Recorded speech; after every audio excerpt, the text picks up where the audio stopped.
74-ամյա տղամարդու մոտ մամոգրաֆիկ հետազոտությամբ ախտորոշվել է կրծքագեղձի քաղցկեղ։ Այն, որ տղամարդկանց մոտ հազվադեպ, բայց նույնպես կարող է կրծքագեղձի քաղցկեղ ախտորոշվել, փաստում են արձանագրված դեպքերը։ Դրանք կազմում են կրծքագեղձի բոլոր տեսակի քաղցկեղների 1%-ը միայն։ Ռիսկի հիմնական գործոններն են ճարպակալումը, ընտանեկան անամնեզը, ժառանգական նախատրամադրվածությունը, հորմոնալ խանգարումները եւ այլն։ Եթե տղամարդիկ մեզ դիմեն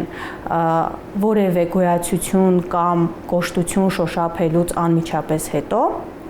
մենք ավելի վաղ փուլերում կարող ենք հայտնաբերել իրենց մոտ քաղցկեղը, քան կարող էինք հայտնաբերել օրինակ կանանց շրջանում, քանի որ բնականաբար տղամարդկանց մոտ գեղձային հյուսվածքը այդքան զարգացած չէ, ինչքան կանանց շրջանում, հետևաբար փոքրիկ գոյացությունների առաջացումը անմիջապես շոշափելի է լինում։ 2025 թվականին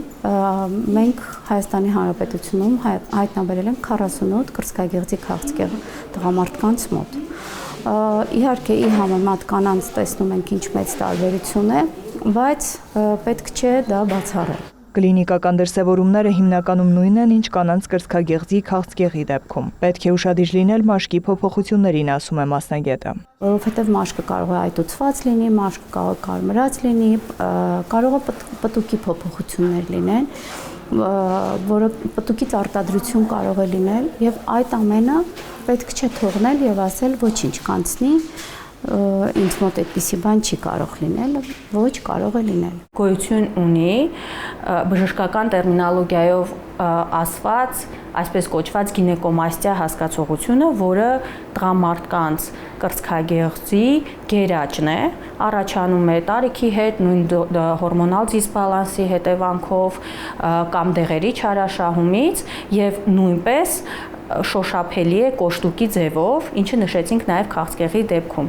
Հետևաբար մնում է հետազոտել եւ հասկանալ դա քաղցկեղ է, թե դա բարորակ փոփոխություն է, որը բացարձակապես անվտանգ է տղամարդկանց առողջության համար։ Վաղ ախտորոշման դեպքում քաղցկեղի որոշ տեսակներ պահանջում են միայն վիրահատական բուժում, որից հետո օրինակ հորմոնալ թերապիա։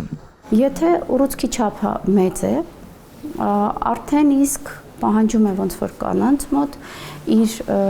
ուռուցքի բնութագրական չափերը, ուռուցքի տարատեսակը եւ ուռուցքի հորմոնալ կախյալ լինելը թե ոչ։ Այդ ամենը բերում է նրան, որ մարդիկ, տղամարդիկ, ինչպես նաեւ կանայք, վիրահատական բուժումից առաջ կարիք են ունենում ստանալ նախավիրահատական քիմիոթերապիա։ Բավականին լավ արդյունքներ են լինում։ Բժիշկը կրծքագեղձի քաղցկեղի վիրաբուժական մեթոդներն է ներկայացնում։ Առաջինը կրծքագեղձի ամբողջական հեռացումն է, որը որ տղամարդկանց դեպքում շատ ավելի հաճախ է լինում, որովհետև կրծքագեղձային հյուսվածքը բավականին քիչ է եւ վիրահատական ծավալն էլ չի թույլատրում, որ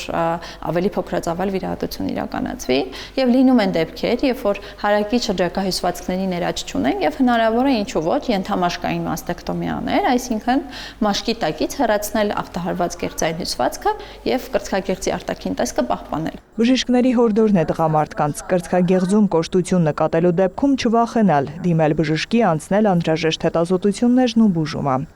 Նարեկ Ոսկանյան, Ժիրայր Հաբետյան, լուրեր։